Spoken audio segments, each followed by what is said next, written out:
Gracias.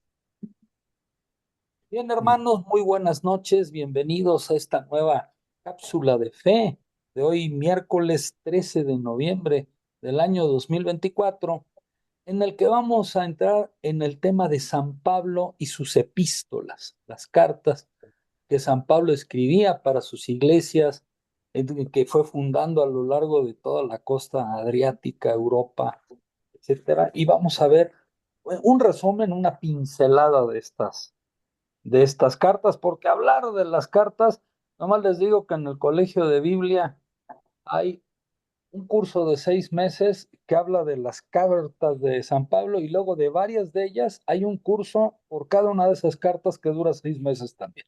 O sea, Wow, hay hijo, muy profundo, mucho entonces más. vamos a tratar de hacer una semblanza el día Perfecto. de hoy con esto. Vamos a abrir nuestra presentación. Perfecto. Aquí está. Y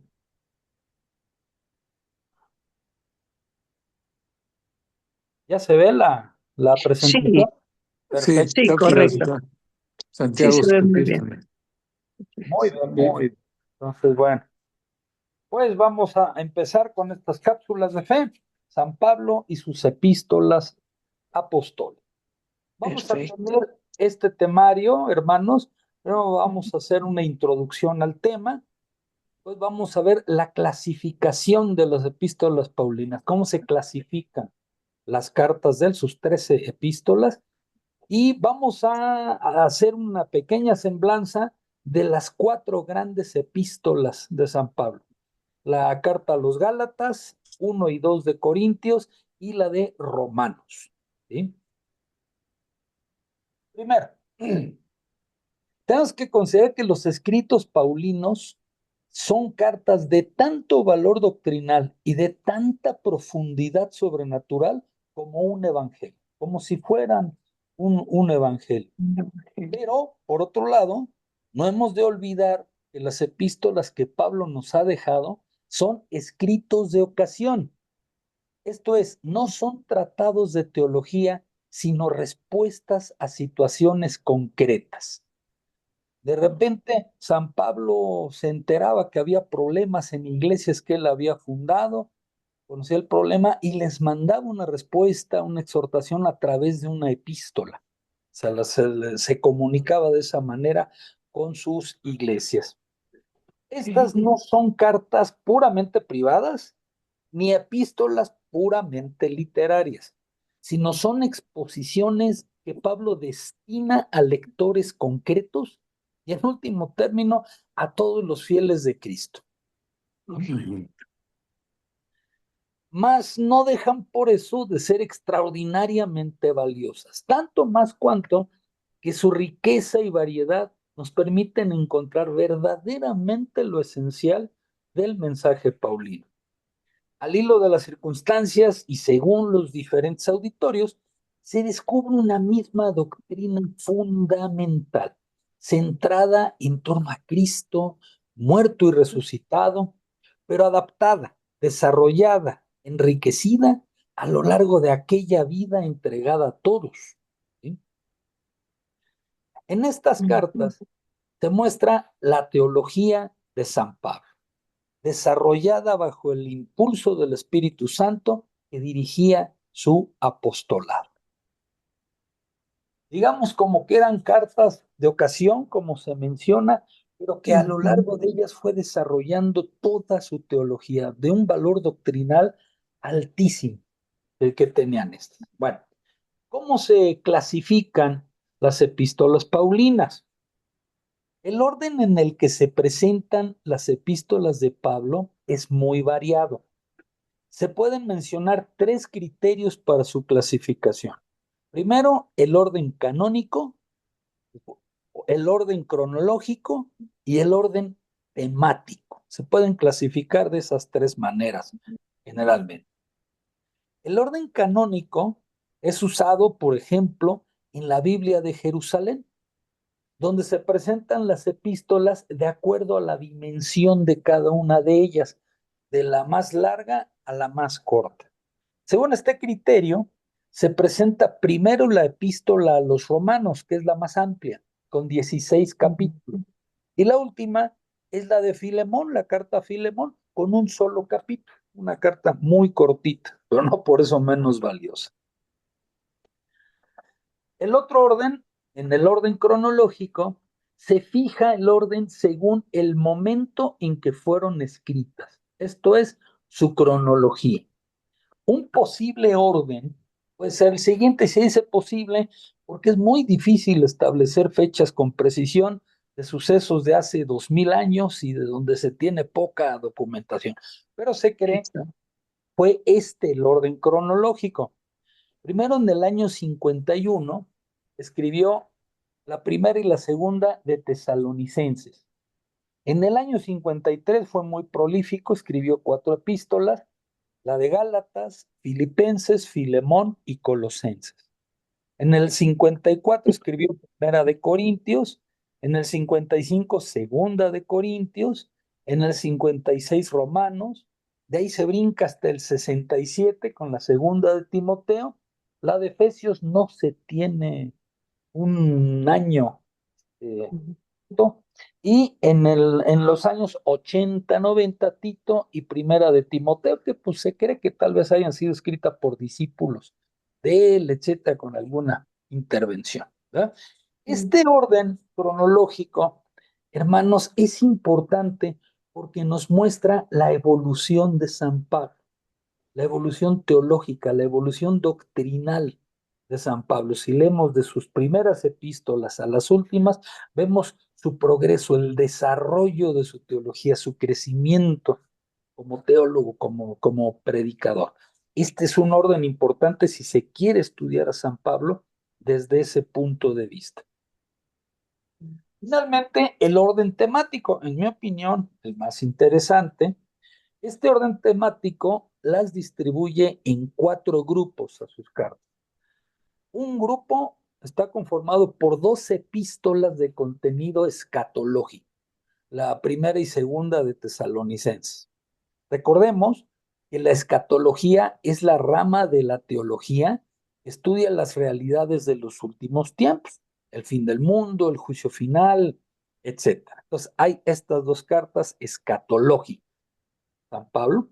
Luego, otro grupo son sus 4 grandes epístolas, que ya hemos mencionado, Gálatas, 1 y 2 de Corintios y la de Romanos.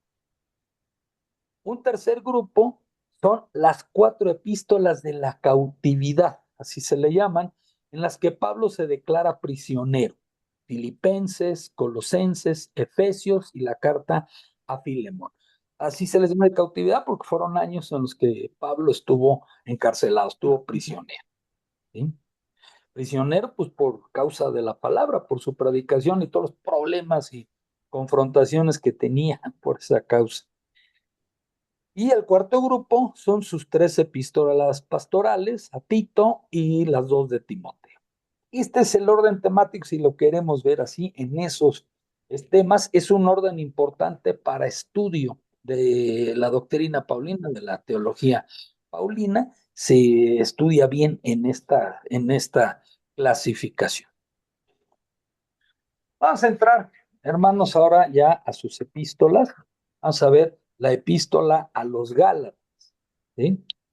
El lugar y fecha de composición que Pablo escribe su carta a los Gálatas de Éfeso, probablemente en la primavera del año 53. ¿Sí? Ahí es cuando se piensa que escribió esta carta, ahí en Éfeso. ¿A quién iba dirigida? A la mayoría de los comentaristas actuales afirman que la carta fue escrita después del Concilio de Jerusalén y va dirigida a los Gálatas. Es importante este dato porque el Concilio de Jerusalén, como hemos visto, marcó un parteaguas en la iglesia. Se tomaron decisiones importantes en cuanto a si se debían cumplir o no con la ley mosaica al convertirte al cristianismo, y se llegó a la decisión, a la posición de que es la fe la que te salva, no el cumplimiento de la ley mosaica. Entonces, es importante esta carta que comunica en mucho esta situación a los Gálatas. ¿Cuál es el plan de la epístola? Digamos, el temario de la epístola. Toda una parte donde narra el concilio de Jerusalén.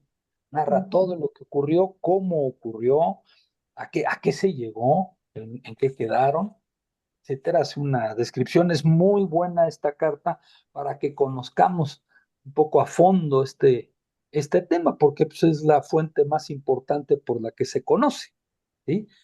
Narra también un conflicto de San Pedro y San Pablo en Antioquía. Perdón, me veo muy confianzudo, de verdad, poniendo Pedro y Pablo, pero bueno, San Pedro y San Claro, Pablo. En ok. Antioquía tuvieron un conflicto, bueno, si se le puede llamar conflicto, tuvieron un debate, ¿sí? Porque estando en Antioquía llegó San Pedro, estaban juntos, reunidos, con gentiles convertidos al cristianismo, gente no judía convertida al cristianismo. Recuerden que según la ley mosaica, los judíos no podían convivir con los gentiles, no podían entrar a sus casas, no podían comer con ellos, no pueden compartir mesa, no pueden comer, tenían muchas restricciones acerca de los gentiles. La situación fue que San Pedro ante los gentiles convertidos al cristianismo, se portaba muy bien, comió con ellos, platicaban San Pablo, pero a esa misma comida empezaron a llegar judíos convertidos al cristianismo. Entonces, Ujú. el comportamiento de San Pablo, nos narra ahí, cambió, empezó a alejarse de los gentiles, como que ya no charlaba con ellos, ya no compartía, lo cual le pareció mal a Pablo. ¿Por qué? Porque si la fe es la que te salva, todos los convertidos al cristianismo somos hijos de Dios, somos iguales, ya se había Exacto. acabado con esa división de judíos y gentiles, y Pablo se lo reprochó en público Ujú. a San Pedro. ¿Por qué haces eso? Vino toda una discusión. Es muy interesante leer esa parte. Describe muy bien la personalidad tanto de San Pedro como de San Pablo y cómo resolvieron como cristianos ese conflicto, ¿sí? Excelente. Es un excelente pasaje. A partir de todo esto del Concilio de Jerusalén, del conflicto de San Pedro y San Pablo en Antioquía, San Pablo nos presenta su argumentación doctrinal. Tiene una parte donde dice, la fe, no la ley, salva al hombre. Él de plano zanja ya la cuestión como una cosa ya formal, oficial, digamos, por decirlo así, y es tu fe en Jesucristo, tu conversión, lo que te va a llevar a la vida eterna, no el cumplimiento de la ley. Y es Exacto. clarísimo en hacer esa disección y separar. La fe, después otro tema que es la fe y el don del Espíritu por tu fe. Llegan los dones del Espíritu Santo, ¿cuáles son? Otro tema donde en su argumentación lo presenta, que es la justificación por la fe. Ahora esa palabrita justificación nos puede traer algunas, pues no es que te justifiques, que así como que ya me justifiqué, ya quedé justificado, no. En este contexto, la interpretación de la palabra justificación es pasar de pecador a ser justo ante Dios. O sea, te vuelve justo. La fe te vuelve de pecador a justo ante Dios. Ese es el sentido de de esta palabra en este contexto.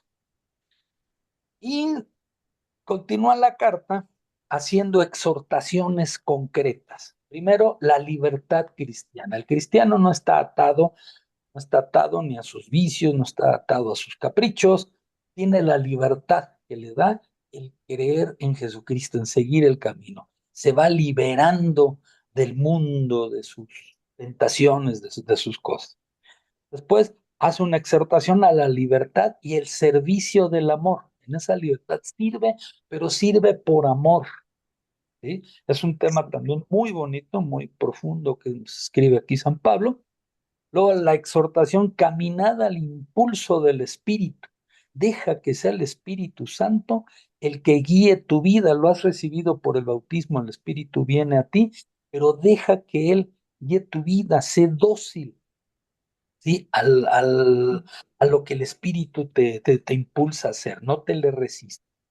Luego hace toda una narración de las obras de la carne. San Pablo, para decir todo aquello que era pecaminoso, todo aquello que era mundano, utiliza mucho eso de la carne, ¿no? Las obras de la carne, etcétera. Se refiere él mucho a eso. Luego habla del fruto del espíritu, hace una exhortación a que digamos que demos esos frutos y remata la epístola, la concluye, esta gran epístola a los Gálatas, dando algunos consejos de vida cristiana, consejos que siguen siendo actuales.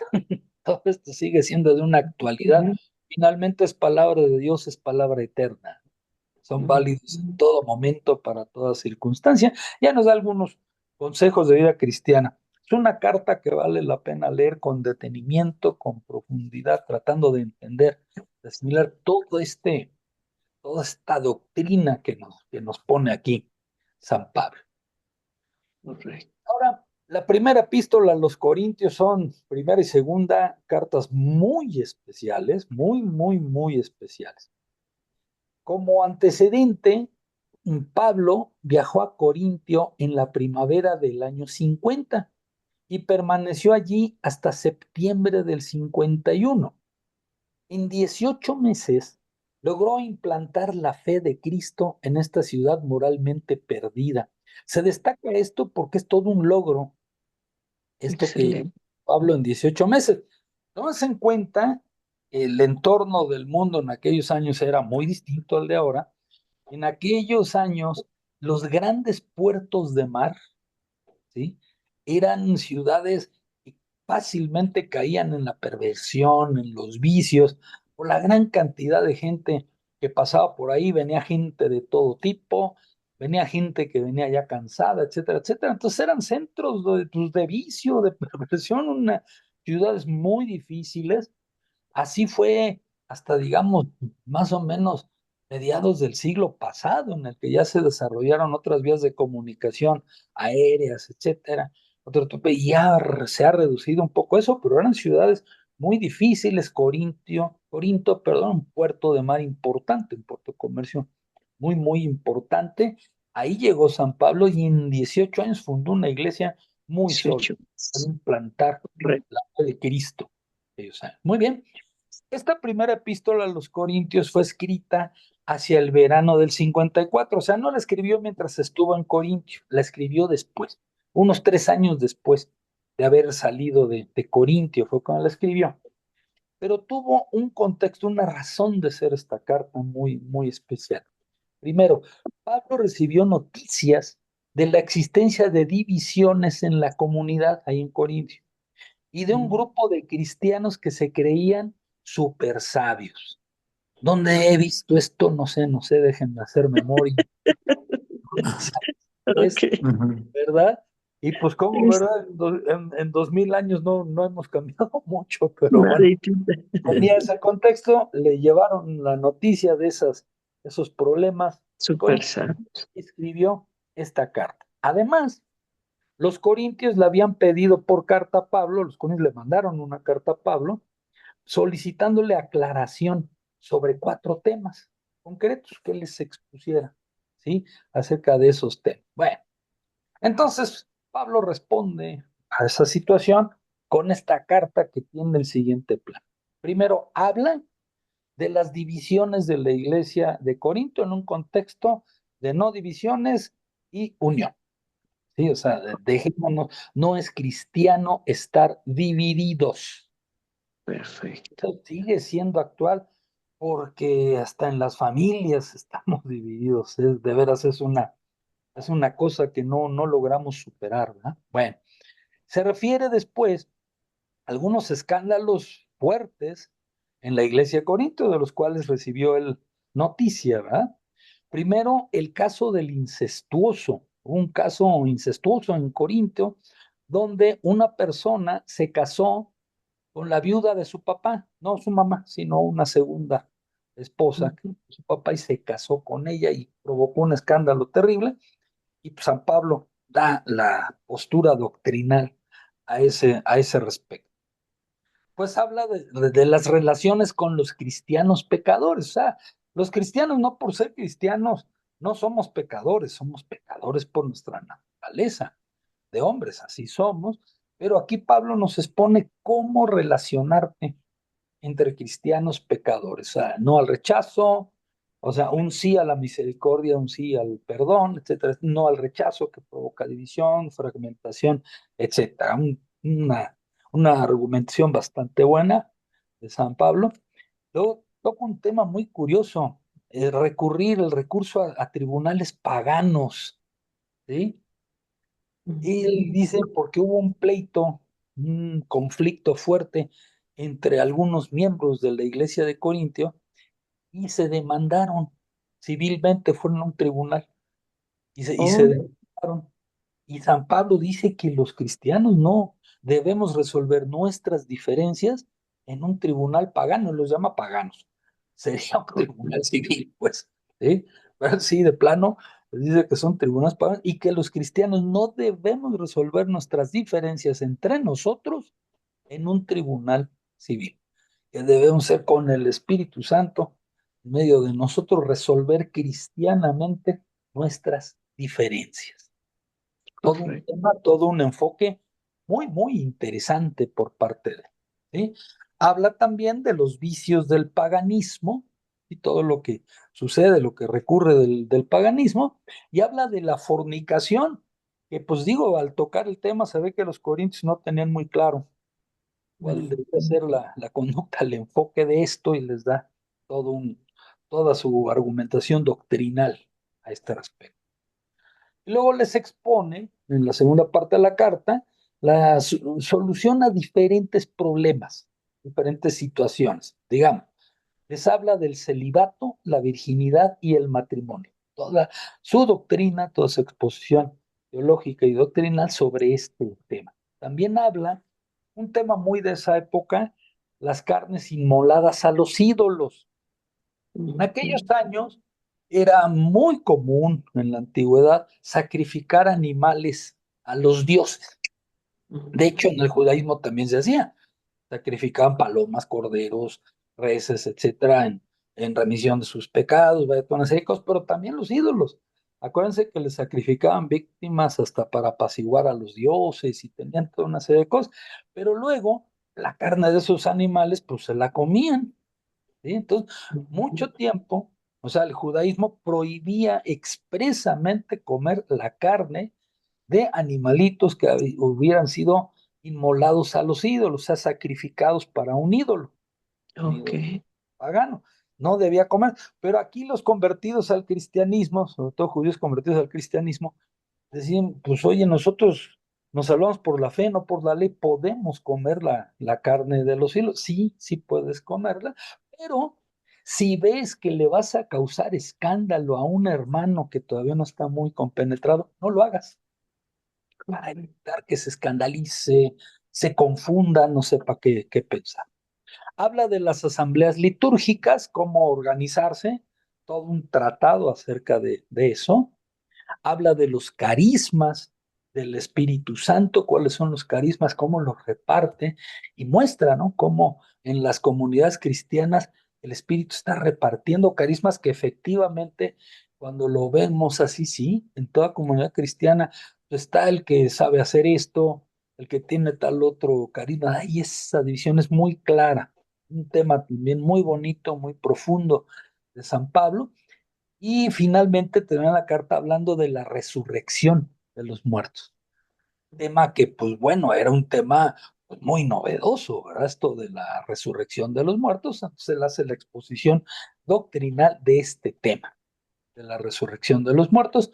Y con eso concluye esta primera epístola a los Corintios, tratando de eliminar esas divisiones, lograr nuevamente la unidad y poniendo en claro determinados problemas y cuál es el punto de vista doctrinal con el que deben tratarse todos esos problemas que tenían los corintios y que pues en su gran mayoría seguimos teniendo en las comunidades cristianas, seguimos teniendo Exacto. en la sociedad en la actualidad. La segunda epístola a los Corintios es la que describe una gran carta, a mí me gusta mucho, es la que describe mejor el perfil humano y apostólico de San Pablo. Se muestra, se refleja San Pablo ahí. Presenta su excepcional personalidad en el esplendor de los contrastes, se muestra en todos sus contrastes, como todo gran hombre de gran carisma, de gran inteligencia, tu personalidad puede ser contrastante, ¿sí? Entonces se presenta así a la vez teólogo y misionero, o sea, teórico y práctico, digamos, fundador y organizador a la vez. Se presenta también como contemplativo, o sea, un hombre muy místico, muy de Dios, y caminante infatigable, que está en el trabajo, en el trabajo, en el trabajo todo el tiempo. Lírico y polemista, no, muestra toda su personalidad y todos los contrastes que tiene, sin que sea su intención, pero ahí se refleja. Se presenta en cuanto a su carácter, por un lado altivo y por otro lado humilde, ¿sí? Se presenta también audaz por una parte, tímido por la otra, sereno y apasionado, afectuoso y sarcástico. Los sarcasmos de San Pablo eran, pero recalcitrantes, penetrantes, ¿sí? Cortés y duro.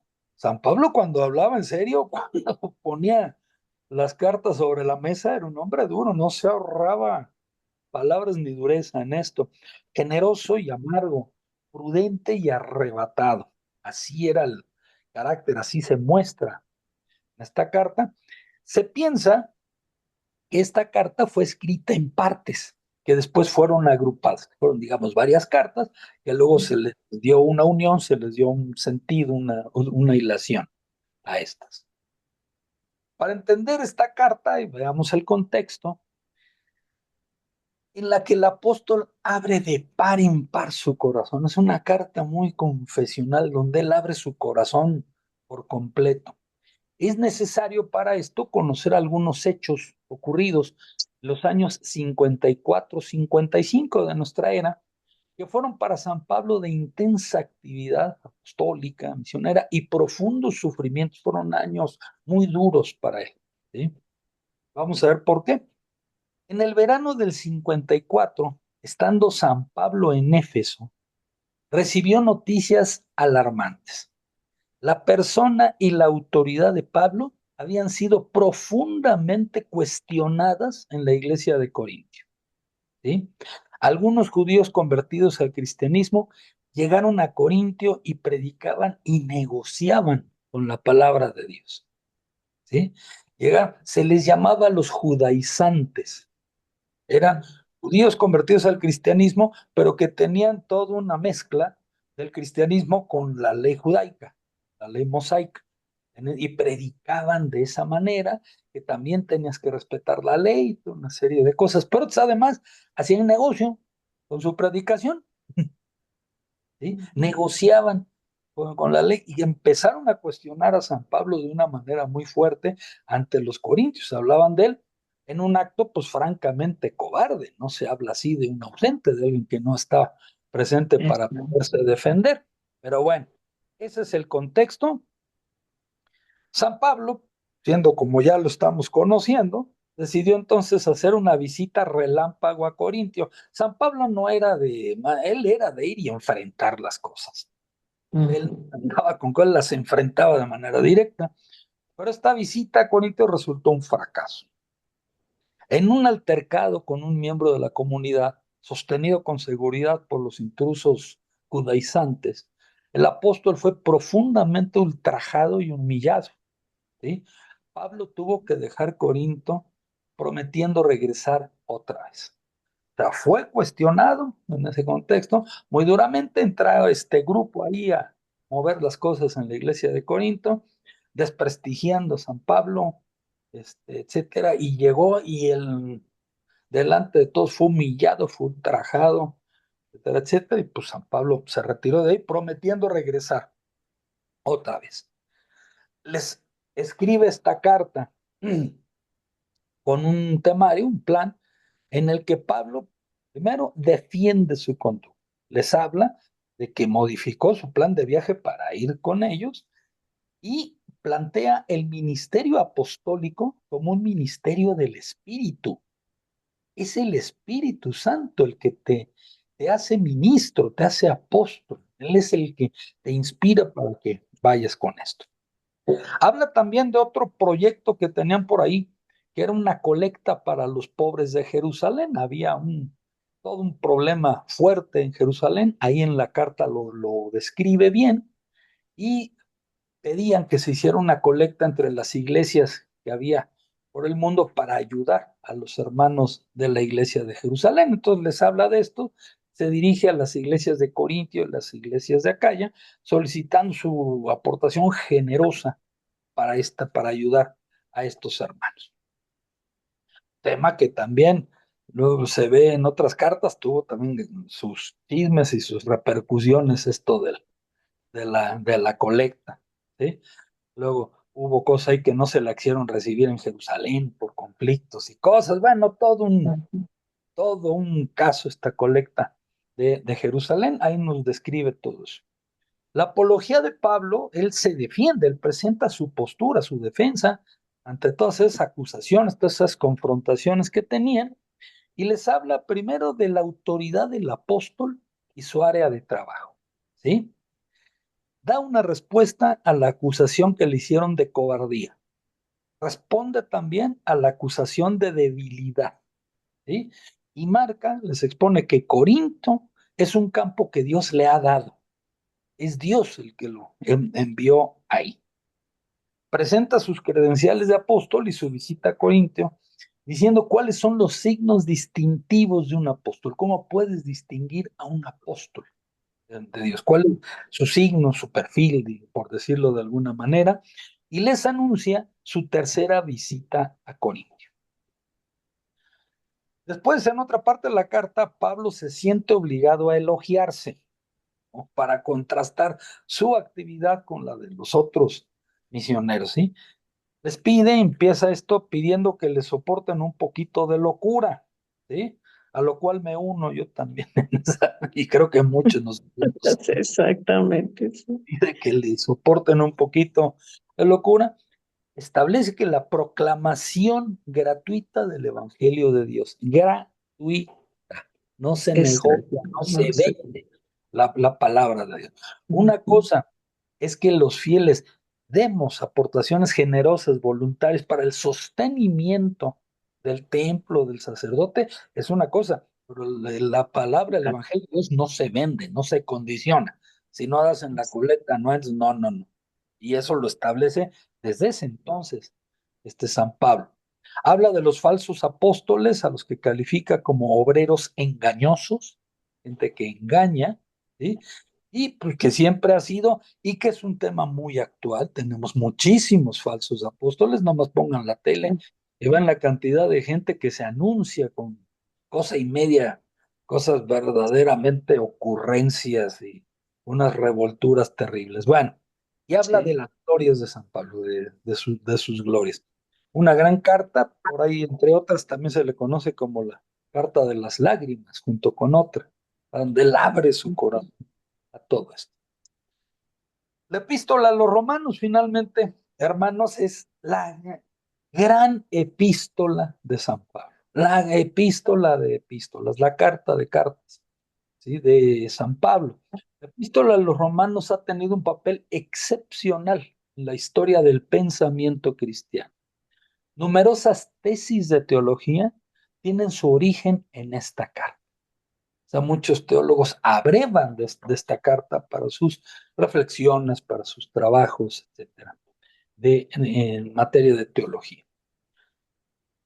El lugar y fecha de composición es la primavera del año 56, está en Corinto, y Pablo se encuentra en uno de los periodos más intensos de su actividad apostólica.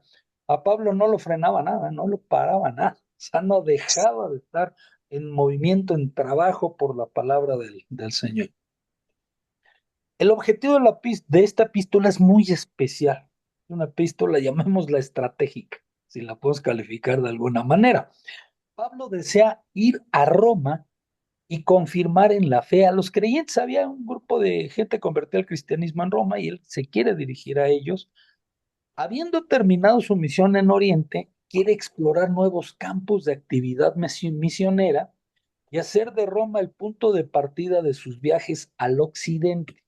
Intenta ir de Roma a España. Ahí lo manifiesta, de ahí se toma que San Pablo fue a España, por eso que dice en esta carta. Entonces, él si vemos, su base había sido Antioquía, cuando fundó las iglesias y evangelizó toda esa parte oriental, digamos, de la Europa oriental, etcétera. Pero ahora dice aquí como que ya también quiero ir a explorar, evangelizar a otros ramos al occidente y quiere tomar como base a Roma, de ahí hacer sus puntos de partida. ¿Sí? El plan de la Correcto. epístola, y funciona un poquito también, yo la veo, pues es una opinión personal, yo la veo un poco también como una carta de presentación de San Pablo a los romanos, no de presentación de él, sino de presentación de la doctrina para avanzar en la evangelización. ¿Va? En la primera parte de la epístola nos habla la salvación por la fe. Recurre otra vez a este tema. Es por la fe, no por la ley, tu salvación. Habla de la justificación en el contexto que les digo, el pasar de pecador a ser justo ante el Señor. Habla de los gentiles y judíos bajo la cólera de Dios, o sea, gentiles y judíos, todos. Entonces se ha roto esa distinción, esa diferencia. La justicia de Dios y la fe, habla de la justificación por la fe otra vez. Nos habla de la salvación y la justificación como prenda de la salvación.